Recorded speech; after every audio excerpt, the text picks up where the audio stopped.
Our opening thought comes from the poet Rumi. Search the darkness. Sit with your friends. Don't go back to sleep. Don't sink like a fish to the bottom of the sea. Life's water flows from darkness. Search the darkness. Don't run from it. Night travelers are full of light, and you are too. Don't leave this companionship. Be a wakeful candle in a golden dish.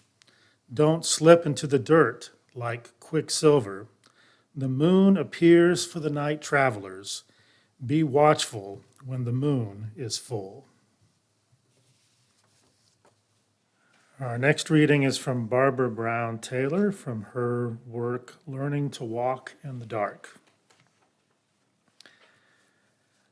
I have learned things in the dark that I could never have learned in the light.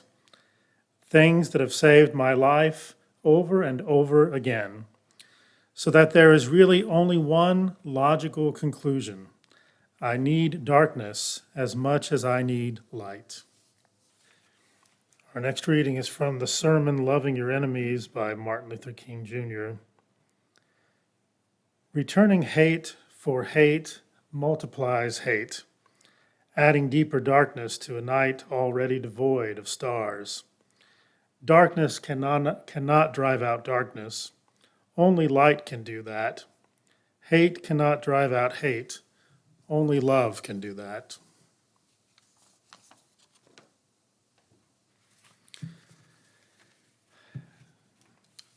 So I have to begin by admitting that over the past 21 years, I've been much more aware of the winter solstice than I was 22 years ago, because December 21st will be our daughter Ray's 21st birthday. So I'm constantly reminded every year of the day that winter solstice comes, because it corresponds to her birthday, and we celebrate that, of course, every year, as we will be in a few days.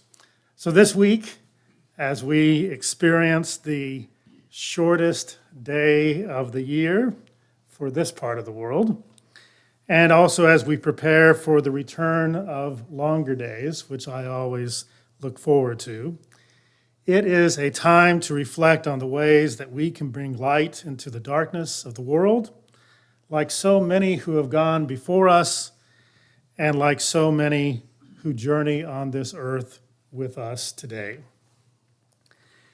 It can be easy to equate the light with that which is good, and the darkness with that which is evil or bad.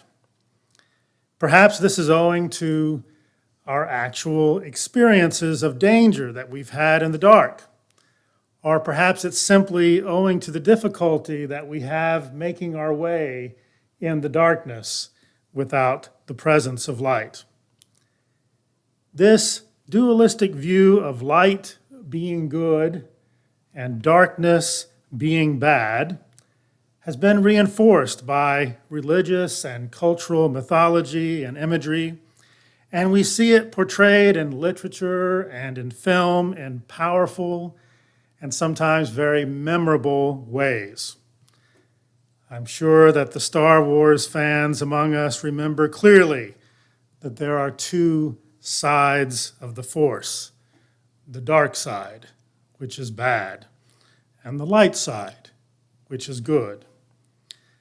The juxtaposition of light and darkness is one of the main reasons why persons in the Christian religion celebrate Christmas when we do, just a few days after the winter solstice. It has nothing to do with the actual date of Jesus' birth, but the imagery of Jesus being the light of the world that the darkness could not overcome lends itself well to celebrating his birth at a time that corresponds to when the days begin to get longer. It also enabled Christians to incorporate many of the pagan symbols and pagan rituals around the winter solstice into the Christian tradition, something that made Christianity even more inviting in an empire transitioning from paganism to Christianity. Of course, we all know that the actual relationship between light and darkness is much more nuanced and much less morally dualistic than simply seeing light as good and darkness as bad. There is a proper role and place for both light and darkness in our lives and in the life of all life on earth, and likely for much life that is beyond earth as well. Imagine, if you will, for a moment, an earth that did not rotate on its axis, or even an earth that rotates much slower on its axis, such that some portions of the earth would be in darkness for extremely long periods of time, and other parts would be in the sunlight for extremely long periods of time. Let us all realize that in imagining such an earth, we are imagining a planet that would not be able to sustain life. The long periods of darkness would bring extreme cold, and the long periods of light would bring extreme heat. Our experience of seasons brought on by relatively slight variations in exposure to sunlight gives us a glimpse of what such a world would quickly become. And it is a world devoid of life. The chances of life being able to evolve in such a way as to survive such extremes would be minuscule, and humans certainly could not survive under such conditions. Unfortunately, we don't have to imagine a world in which extreme temperatures are becoming more and more of a reality, owing to the human-induced climate change we are already experiencing. But it's no wonder that humans have celebrated the winter and summer solstices for centuries as a point of turning away from too much darkness or turning away from too much light, from either death by freezing or death by heat stroke. We rightly do not want Mr. Snow Miser or Mr. Heat Miser. You remember the two characters from the claymation Christmas specials of the past. We don't want Mr. Snow Miser or Mr. Heat Miser to run amok, to overwhelm the other. We need balance. We need times of light and times of darkness, times of warmth and times of coolness, times of activity and times of rest, times of bustling community and times of silent solitude. I'm struck by the lack of balance when it comes to light and darkness in our lives every time that I look up into the night sky where I live in Oklahoma City, in a city over-immersed in artificial light.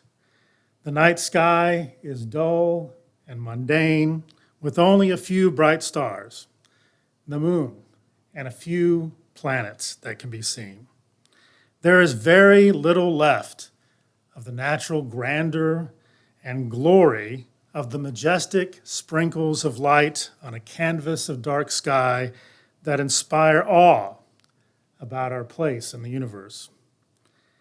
This is why I was so happy when our older daughter Ray had the opportunity to go to Big Bend National Park and be under the darkness of that sky and see the Milky Way as it's meant to be seen. In a world of too much light, we are unable to see the beauty that only the darkness can sometimes bring. And no one should have to live without ever seeing the wonder and beauty of the starry night. So the choice that we face when it comes to light and darkness is not simply one of choosing the light versus choosing the darkness, but rather knowing when we need more light and when we need more darkness in order to achieve the proper balance in which life and community might flourish. As with all things, context matters. And for those of us who are living in the Northern Hemisphere, and especially for those of us who live in the northernmost regions of the Northern Hemisphere, we are in that time of the year when we are looking for more light to come into our world. We are looking for ways to bring some light and warmth into this time of long and cold nights. Whether it be the light of a chalice or a candle or even a fake candle, the lights of decoration or the light and warmth of beloved community.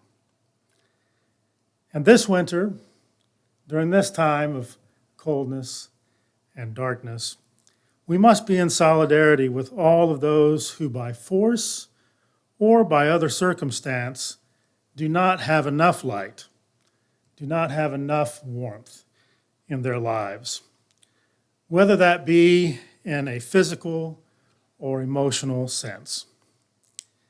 We have the opportunity to be the light and the warmth for each other, especially with those who are most vulnerable among us. And this winter, we have a special responsibility to be in solidarity with and support of the millions of persons in Ukraine who are under a deliberate attack to make them live in darkness and the deadly cold when light and warmth are most needed. Our lives provide us with a choice of whether we will work for the proper balance of light and darkness in our world by working for the life-giving balance of love and justice, or will we become complicit in the ways of hate, fear, violence, injustice, and death? Those who have chosen the latter keep trying to kill the way of love and justice in this world, but it won't go away. Because it is alive, it continues to live in the beloved community that keeps seeking ways to overcome the ways of death in this world. In times that are overly dark, in times when it appears that the light may not return, and in times full of fear, hatred, and violence, it is important to remember that the forces of evil in days, years, and centuries past often thought that they had the last word, only to see that love and justice have a way of not being fully overcome by the darkness and continuing to live on. May we live in this hope. May we live out this hope into the world as we sprinkle the darkness with the stars of our community and our love.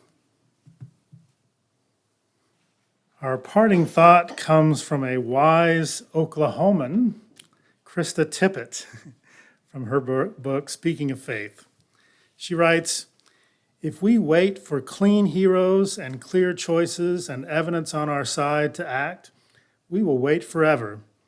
And my radio conversations teach me that people who bring light into the world wrench it out of darkness and contend openly with darkness all of their days."